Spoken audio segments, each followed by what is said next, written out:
The unstructured questionnaire in the last video, and now it is semi-structured questionnaire. It is otherwise called as mixed questionnaire. And here in this kind of questionnaire, we'll be having the both open and closed-ended questions. So now here an example for it. Now generally when you are filling up a questionnaire, we will be having all these items to be answered like name, gender, age. So if you are an employee, we'll be asking are you working? So if yes, where? Whether in a government or private or business or here any other. So we have given many of the options which will be receiving from the respondents, but still we are giving space for the respondents to give them their own opinion or their own choice if at all it is existing beyond the given set of responses. Now, what is your opinion on present employability status? Now, it is an open-ended question. So, here the respondents are free and they can just register their own response out of their own choice here. So, a semi-structured questionnaire is a mixture which consists of both open and closed-ended questions. And here also we have another set of classification of questions.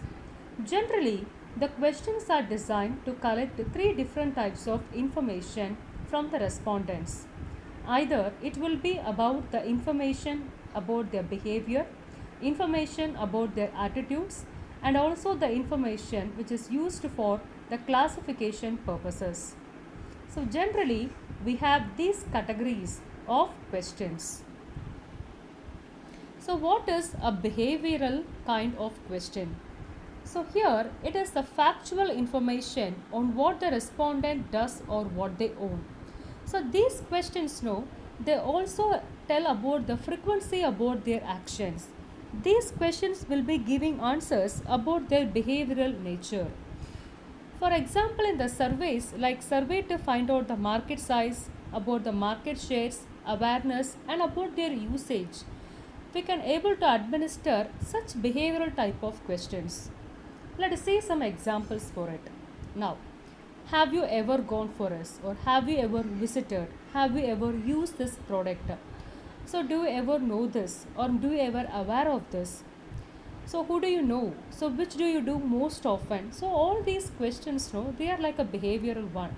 Suppose if you want to take a survey about a product usage, about the awareness of any particular concept, or about to know about their market shares, how much they invest, how much they know about it.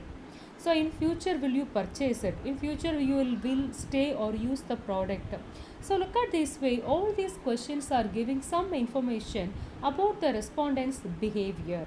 So such questions can be categorized as behavioral type of questions. So what is the next one? It is the attitudinal. So these kind of questions will be just presenting the attitude of the respondents. So what the people are thinking of the products. So what do they just think of their services? What opinion do they have on us? So what about their image and ratings of things? So why they are doing certain things? So it all tells about their attitude. And here whenever you are going to take about a feedback or what about their perception regarding the brand or image, so about their satisfaction surveys, if at all we are going to take such kinds of surveys, then we can administer attitudinal types of questions. So here the attitudinal questions addresses maybe the following. So some examples. So why do you prefer? So what do you think of this product? So do you agree or disagree? So how do you rate this product? So which is the best product or which you think that it is the best utility? Or what are the best criteria you think that? So many aspects and so many questions in this regard, they are just giving us an idea about the attitude of the respondents. And here comes the classification. So these kinds of questions can be used to group respondents to see how they differ from one another. So maybe you can classify your respondents based on your age, gender or social grade. It may be based on the location of household, the type of the house or the family composition. So whether a nuclear or joint family, or about their age, whether you fix a threshold, whether it is above 30 or below 30. So what about the gender? whether you are going to group them together based on any one of this category. And generally, these kinds of questions are used in almost all surveys. And now there can be no other classification other than male and female for a gender. And marital status. So whether you can have such categories like whether you may be a single or married or widowed or divorced or separated. So these questions are just giving you a chance for grouping your respondents based on whether you are married or whether you are divorced. So certain aspects if you are going to discuss what about their attitude or what about their behavioral based on the gender or based on any of these categories. So in such a way that we are formulating the questions which are behavioral type or attitudinal or classifications. So you are getting a lot of information out of these three kinds of questions. So what are the questions, whether it is coming under your open-ended or it is closed-ended, whether it is a mixed type, your questions will be falling under any of these categories. Either they will be behavioral in nature or attitudinal nature or classificatory in nature. But specifically, the behavioral and attitudinal, when you are going to find their behavioral in general, you can use such kind of questions more in number. And if you want to find an attitudinal aspects, and then you can just go ahead with such kinds of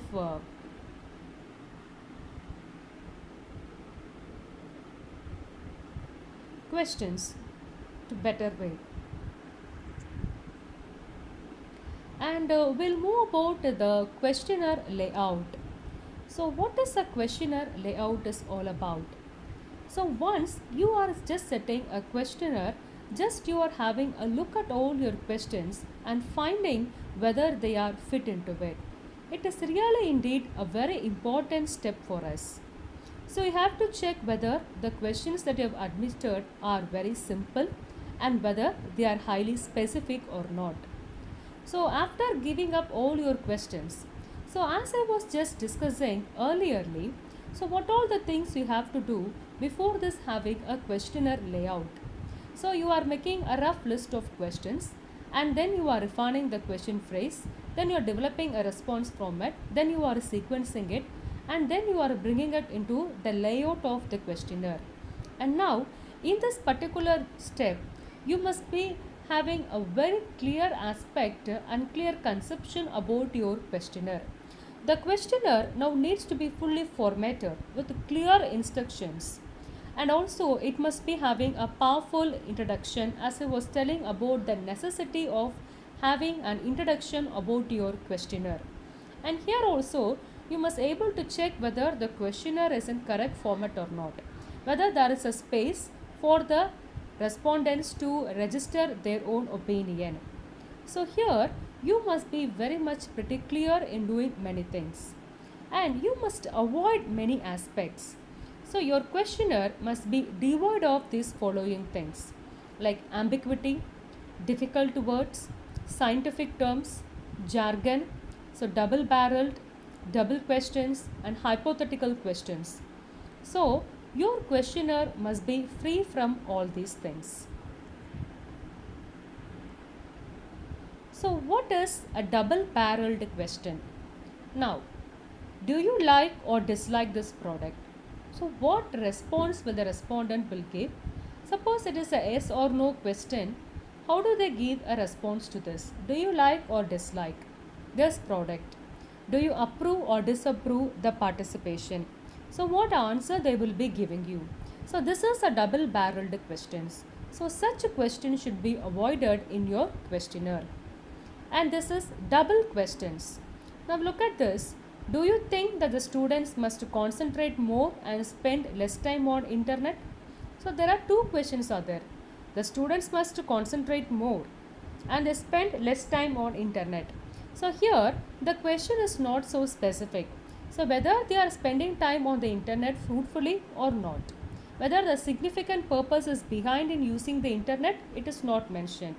Nowadays, no people are spending much time, especially the students. They browse it, they get to know a lot of things, and they are also learning with the help of the internet resources. So here, the questions are not much very clear, and it is a little bit vague sometimes. And here there are two questions are there, maybe of different dimensions, and here it is not much clear about whether they are falling under the same dimension or not. So as I was telling earlier video, the prerequisite of a questionnaire, it must have one answer and one dimension. And here we are going to have two questions in one particular question, and this must be avoided. And double negative. I'll give you an example for double negative. You will be having two negative words in a sentence. I did not steal nothing. So it means, what it means here, we have did not is again a negative word and nothing is actually a negative word. So two negatives together is actually positive. Suppose if you want to say that you didn't steal anything, I have to say that I did not steal anything. So I did steal nothing. So you must be supposed to express whatever you like to say in a proper way so that the respondent should not be getting confused in that. Now what you will do when there is nobody is not in the office? So actually the researcher wants to ask what you will do when there is nobody in the office. But generally this is the mistake what we are making in framing a question. So what you will do when there is nobody is not in the office? Now this is a very big problem here. So we have to avoid such double negative questions. Now avoid jargon. So what is that jargon is? It is a formal language unique to a specific discipline or field.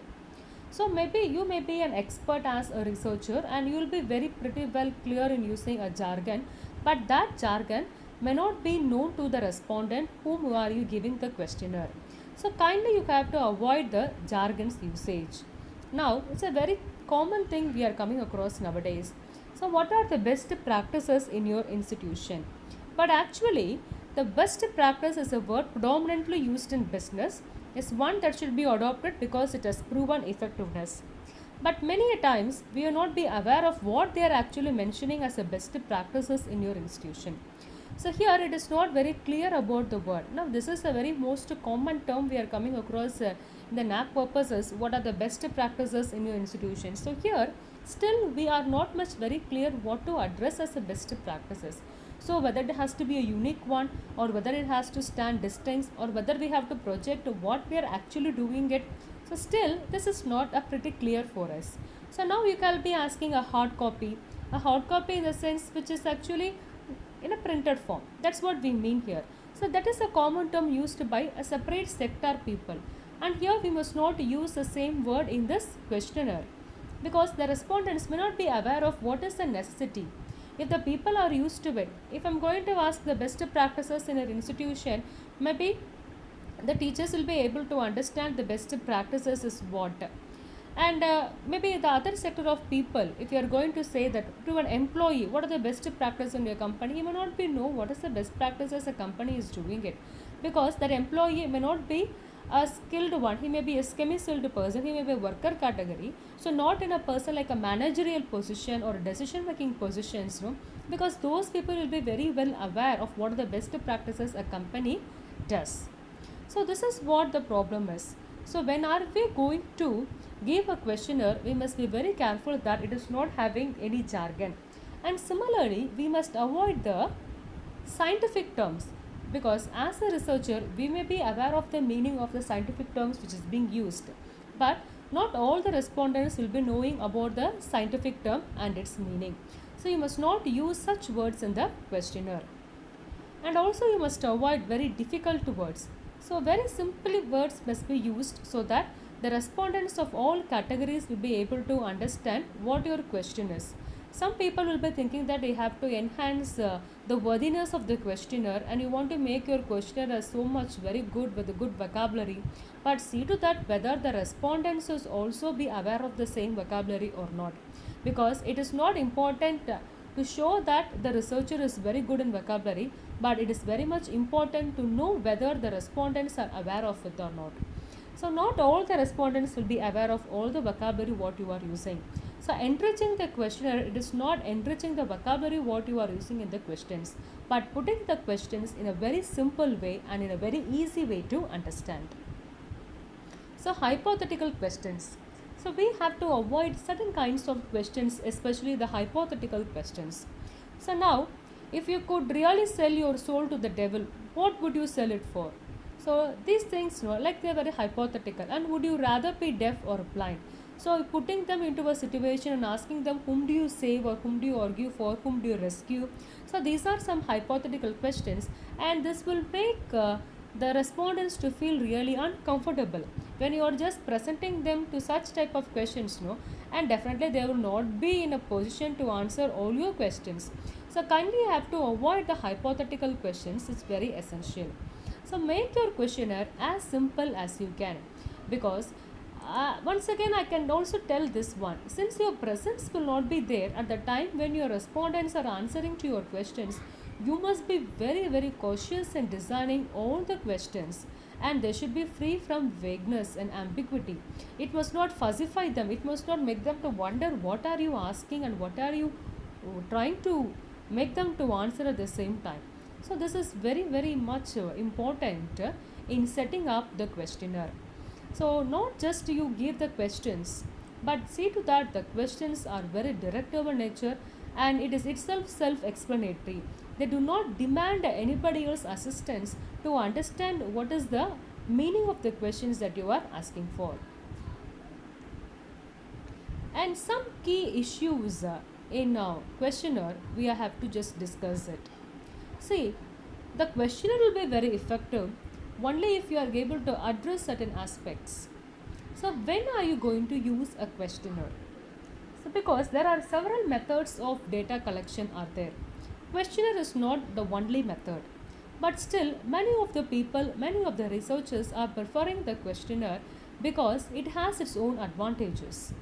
But though it has some advantages, it doesn't mean that we have to use this method. Depending on your situation, depending on your constraint, you are supposed to engage yourself in preparing a questionnaire. When you feel that your resources are very limited, at that time you can go for a questionnaire. When you feel that the participant's privacy is very important, you are addressing an issue which is very sensitive, and you feel that the participants won't like to disclose themselves or want those to uncover themselves or won't reveal their identity. If that is the case, you can go for a questionnaire where the participant's response will be kept highly confidential. When you feel time as a constraint, you can go for the questionnaire. When you want to cover a large number of respondents, you can go for the questionnaire. So whenever these are the conditions prevailing, then you can opt for the questionnaire.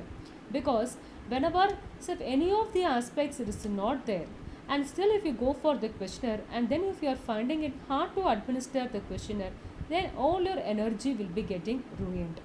So you must be very cautious to know when to administer a questionnaire. When to take questionnaire as a tool to collect data must be decided by you based on your constraints and conditions. And you are administering a questionnaire and you want to get the information. You want to elicit the response from the respondents. Okay, but what type of respondents? Try to have a homogeneous group. Suppose if your questionnaire is all about collecting certain information from the teachers, say to that the respondents whom are giving their responses or whom are attending your questionnaire belong to the category of the teachers. And suppose if the same questions have been exposed to a lawyer or a doctor, but it is a questionnaire which is supposed a teacher must fulfill it, then see to that we get lot of mishaps will be there and you cannot make significant decisions there. So the respondents must be a homogeneous group. So you must be very careful in getting knowing whether your questionnaire is reaching the right persons or not. So I think I can say even that is your target group. So to whom the questionnaire is going to be sent, so that group must fall under the same category. If you feel that you want to take up a questionnaire to the age group below 30, then see to that the persons whom are giving your responses are falling under the age 30. So a person who is having an age 50, if he is giving you the response, and see to that even that no, it will not have a coincidence. It creates lot of chaos over there. And there are chances of the outliers also to come into play. So you must be pretty sure whether your respondents are falling under the same category or same group or not. So they must be homogeneous in nature. And what about your questions? See, the questionnaire, no, you must start with a beautiful flow of questions. As I was more particular about a sequence, the order, how you are giving up the questions, the flow of questions must be going in line with the flow of response. So it must be following the pattern like simple to complex or general to specific. So such patterns, no, if you are going to set up a questionnaire which comprises of questions following an order of simple to complex, general to specific, then it will give them a lot of clarity in registering their responses.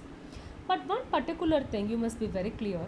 So kindly try to avoid some sensitive questions, some personal or privacy questions, because many a times the respondents will not be interested to give you the answer. But if at all they give the answer, we may not sure how reliable the answer is, how truthful the answer is. We will not be very sure of it. But as I was telling you, suppose if you want to explore certain areas where it is, seems to be highly sensitive, even at that particular time, you can administer a questionnaire, but the questions may not be highly sensitive in the sense. Maybe you can be very less sensitive, you can focus on the questions.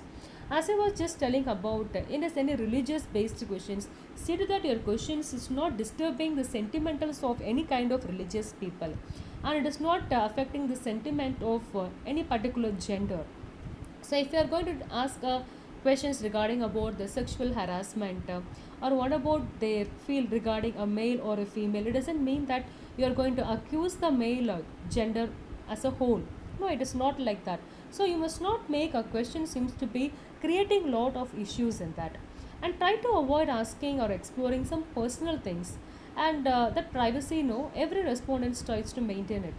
So if you are going to follow these particular aspects in setting up the questions, no, and also focusing on your group of respondents, then many of the issues related to the questionnaire, it will be getting mitigated. And we'll move on to the questionnaire ethics. So questionnaire ethics, so it is also very important. So you are going to frame a questionnaire with a lot of questions, and you are going to get the responses from known or unknown persons. So that's the thing is going to happen it. So as a researcher, if I am going to give a questionnaire to a respondent, many a times I'm not sure about who the respondent is, but still the respondent is giving their own response, and their responses are the data with which we are going to analyze and carry out the other phases of research.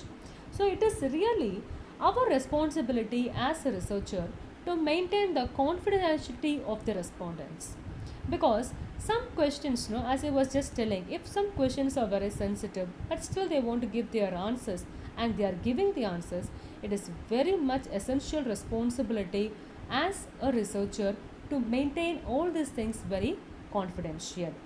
And also the cultural differences that are relating to the research topic, we must also have a focus on this. So just because you are going to ask some questions, say to that those questions are not going to affect the religious sentiments, so it must have some ethics, so those things has to be followed rightly. And then you have to get an approved permission if you are going to administer a questionnaire for a underage children, because no, there are other ethics is also there. Immediately you cannot go ahead with a questionnaire for the children who are just some underage are there. So you want to ask the permission of their parents. Suppose for example if they bought an ice cream or a chocolate or any other product, if you want to get their feedback, still you cannot just get a feedback as you wish. So there are some procedures are there, because the way you are handling your target group. So if they are actually mature adolescents, there is no problem, but still when it is a children, you must be very pretty cautious of all those things. And participants, no, they must be made aware that whatever responses they are giving, there is out of their own will. You must not have a pressurizing, you must not forcing. And at the same time, if they feel that it's not good, they are having every right to withdraw if they like so. So all those things must be followed in the questionnaire. So we cannot compel, we cannot force a respondent to respond in a way that we are wish to him or her to respond. So here no pressurizing, and these are some common ethics you are supposed to follow. So what do I personally feel is one of the most common ethics that every researcher must follow is to maintain the confidentiality of the respondents. So about their informations, and also you must not misuse whatever the informations contact details we are getting from the respondents, no, Again, we must not just go and create a lot of problems, and we must not disturb them in any way. So these are some common ethics as a researcher we must know. Suppose in case if you are want some extra or additional information from any particular respondent, we must to go by some basic ethics. And if they are interested, you can get along. If they are not interested, then we are not supposed to force them or pressurize them. So you must be very cautious in these things. And the another important one is the delivery of the questionnaire. So this is very important because we have set up all the questionnaire, and now it's the time to deliver the questionnaire. So what are the different ways to deliver it? You can go for a hand delivery, you can go for a mail delivery, or you can go for a verbal delivery. Okay, what is this hand delivery? So many a times this is taking place, no? Suppose we are meeting our friends, we are meeting our known persons, we get that kindly fill this questionnaire and give. Then immediately we just deliver them and we get it back whenever it is being completed. And a mail delivery is being used predominantly nowadays. So we must not be having a time, and also we are not ready to spend much money to go and give the questionnaire in person. We just mail them and we get the responses filled in back. And this is a verbal delivery. And verbal delivery, this accounts to like some telephonic way you are going to collect the information, or a face-to-face interview can be there, you are going to collect the information. So these are the most common methods of delivering the questionnaire, and each method has its own merits and demerits. Suppose in case when you go for a hand delivery, so it is not possible every time to deliver the questionnaire in person. So whenever there is a chance, you are doing it. And nowadays, which is most common, is the mail delivery. And nowadays, we are also filling up a lot of Google forms with the titles that it is a survey on so and so that. So it is very easy for us also, because the respondent details, whatever it is being asked, it is getting registered in a spreadsheet, and the researcher can just look at a quick glance of who all have given us the responses. So it is a very well being way. I think many times, when I'm just looking at these Google Forms, which is predominantly used for getting the data, it is a very nice method, and it itself gives us a lot of statistical information. So how many percent of male, or how many percent of female, so what category. So many of the descriptive statistics basics, what we do, how many the number of respondents, all those things, it is being done in the initial phase itself. So when you go with a verbal delivery, like a telephonic interview can be also a face-to-face interview, because even in interview we also ask a lot of questions. In survey we ask a lot of questions. Okay, and here when you go with a verbal in such a way that you are going to collect the data through these means, and they have their own merits and demerits. So maybe you can say when you are going to do with the verbal, you can get a high response rate will be there, and you can go for a clarification of questions if necessary. But it is not possible there when hand delivery or mail delivery, because you are just handing over there and you are not sure whether you are going to be with them or not. You just hand them and you just move off, because as I said before, due to the time constraints and all those things. And but in a verbal delivery, there are a lot of chances for a good response you can do, and it is fast also.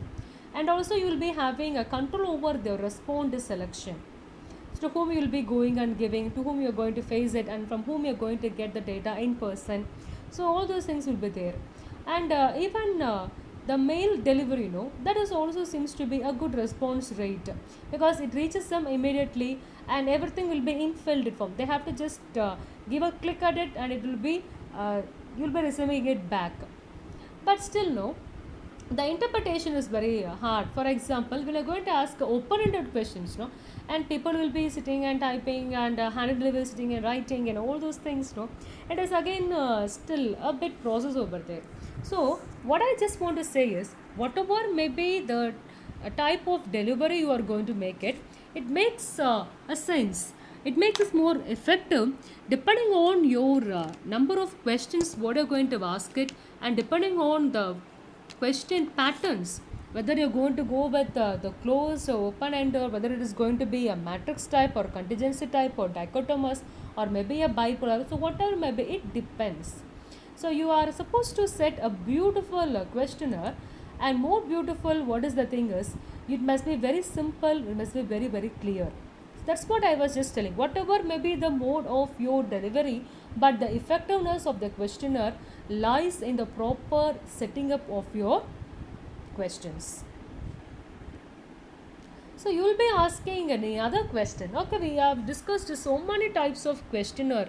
So we have discussed about the structured, semi-structured, unstructured. We have discussed about a lots and lots of kind of different kinds of questions, and we have categorized the questions based on the type of information what you are going to acquire from your respondents, and what is the method of administration. But then we will be having one particular questions. So which and when? So which type of questionnaire should be administered at what time? So when I have to administer. So it also having a relation with your type of study. So you just imagine that if you're going to have a large and quantitative studies, at that time you can go for a structured one. So when you are going to employ the structured one, you can either go for a telephone or a face-to-face self-completion way. And this another type is nothing but your business to business studies, investigative consumer studies. So in that particular case you can go for a semi structured, because you are going to have an investigate, you like to get their opinion, you can like to get their feedback, like to get some other responses which cannot get confined. So you are giving the liberty to them to give their own opinion also. So because now when you go for a study, when you go for an investigation or examination, when you're going to ask a lot of questions, maybe about a particular product or consumers attitude, and what did they think of it, about their satisfactions, it can be anything. But still when you are going to administer such kind of study, then semi structured is good. And even a time of semi structure, you will go for a telephone or face to face. And when you're focusing on qualitative studies, so you can just go for unstructured type of questionnaire, and you can go with a method like a depth telephone, a face to face. We can go with the focus groups, because since it is qualitative, what kind of responses you want to get from which type of persons. So all these things matters a lot. So these are not the only way, but some other studies are there. But from the people who are doing a lot of research on the kinds of questionnaire to be administered, and under what type of study and what type of method, so they have just given their own suggestion like this. So these kinds of questionnaires can be administered at the types of study they are involved in. So in this video we have seen certain aspects like the questions and questionnaire ethics. So what I was like to tell us, in your questionnaire, whatever the questions you are going to ask, it must be highly reflective, and it must be having the questionnaire ethics to be followed. And you just plan when to use the questionnaire, and focus always on your respondents, to whom are you going to give the questionnaire, because that is very very important. Because based on the nature of your respondents only, you can decide on the method of administration. So this is very important, because if you are going to take a group of respondents who are not that much skillful in reading and writing, maybe they are not that much literate enough, they will not be able to have a better understanding of what I'm going to ask. If I'm going to take a study on a rural background people, and I'm going to take a people who are not exposed to such kinds of things, then there is no chance of giving them in hand or sending them in mail. You have to go for a face to face. Even telephone is also possible at that time. So when you're going to go a lot of research about rural areas, so when you go for research about your urban respondents are there, when you go for the high tech, when you go for IT professional people, then you can automatically go for a mail, because they'll be able to have a very better skill in administering and giving you the responses when you adopt such kinds of method of delivery.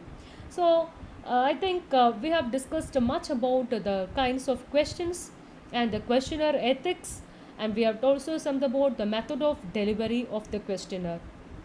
And we will be seeing in the next video the last but one step called the pre-testing of the questionnaire, which is very very important before administering the final question.